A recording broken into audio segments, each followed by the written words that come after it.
Welcome to Platinum Nuggets. I am Eddie Chigozi. This is the Money Moment.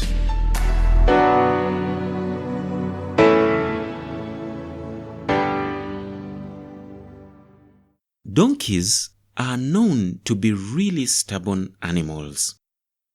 A long time ago, donkeys were the most effective technology available. They were used to transport heavy loads over long distances. They were used to turn milling machines for producing wheat flour. They even turned the wheels of the machines invented to irrigate gardens.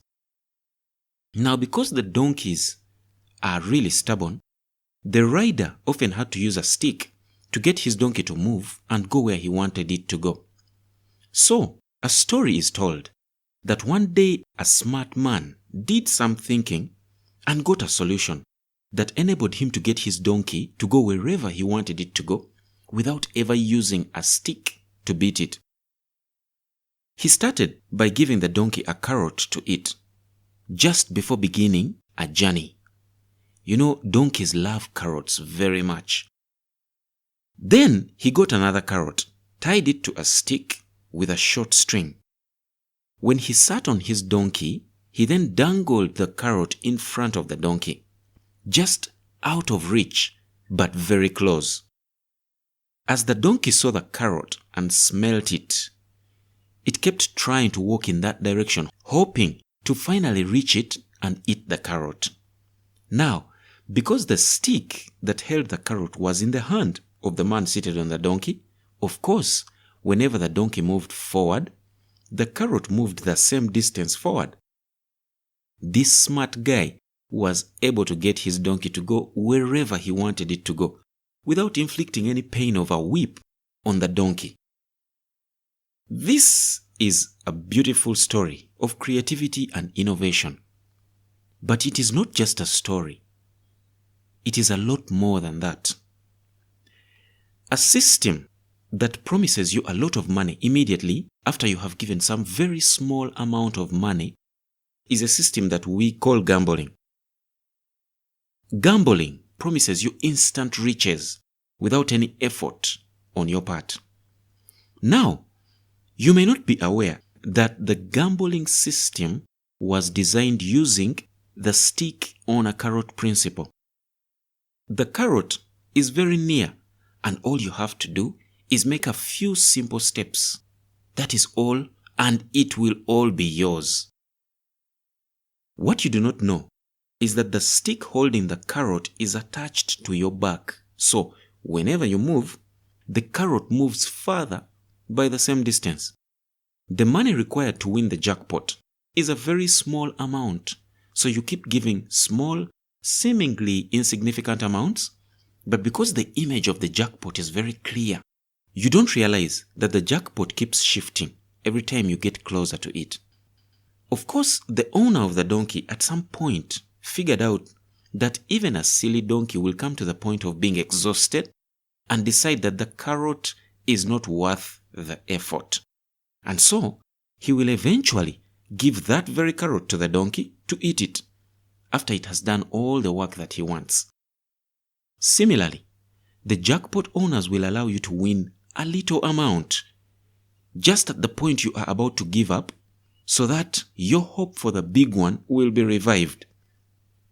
But they make sure that so many people will be enticed by the reward that you have won so that they will also join and become part of the people giving in those small amounts of money in the hope of winning the big jackpot.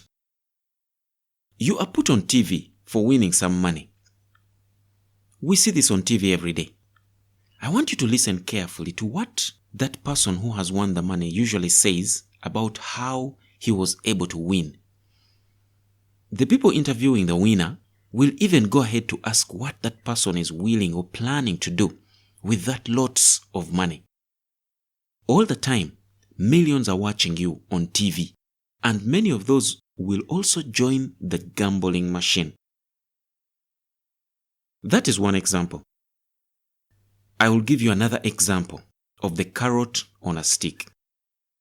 Some of you, of course, do not gamble. But then, this example is closer to home, so you will probably recognize it better. Many religious leaders today are dangling carrots on sticks in front of their congregations. The flock are the ones who have single-handedly contributed to the lavish lifestyle of these religious leaders. And we know so many, because they are among us and around us. The congregation is the one whose money has built the man of God's plush house, bought him a very expensive car. It's the congregation that fuels his car, that puts his children into expensive schools, that pays for his monthly trips abroad, that allows him to take all the credit for the generous checks that he gives every quarter of the year to different orphanages and other sister institutions. Now, you are wondering, how is that a carrot on a stick for the congregation? Let me explain. First of all, we all acknowledge how unfortunately poor the congregations of these religious leaders are. Next, the lavish lifestyle of the man of God is the carrot. And it is intentional. He has to dangle a very juicy carrot in front of the flock. Now, every sermon is an assurance that you are going to become like him soon. And so the sermons usually appeal to your emotions. You are going to have what the man of God has very soon. If you can give, you shall be given. So month after month, year after year, the people give, but nothing comes forth, unfortunately. Now, to keep hope alive, every once in a while, someone in the congregation will receive a miracle. One will get a land title. Another will get a good brand new car. Another will get a visa to go abroad. Those testimonies are enough to keep you giving more as you eagerly await your visa, or your plot of land, or some money to fall from the sky in a huge basket.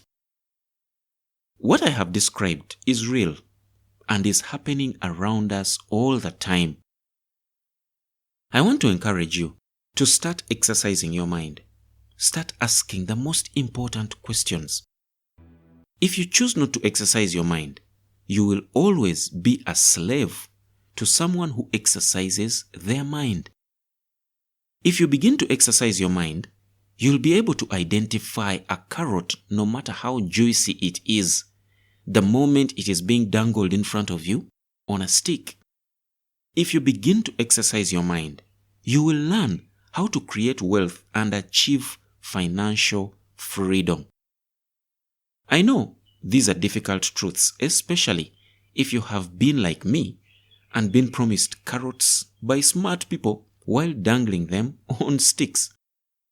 But just like I exercised my mind over time until I stopped being a victim of these vampires, so can you. But believe me, it is just not going to happen automatically. That is the money moment for this week. We shall learn some more about money next time. But for now, I want to wish you a wonderful day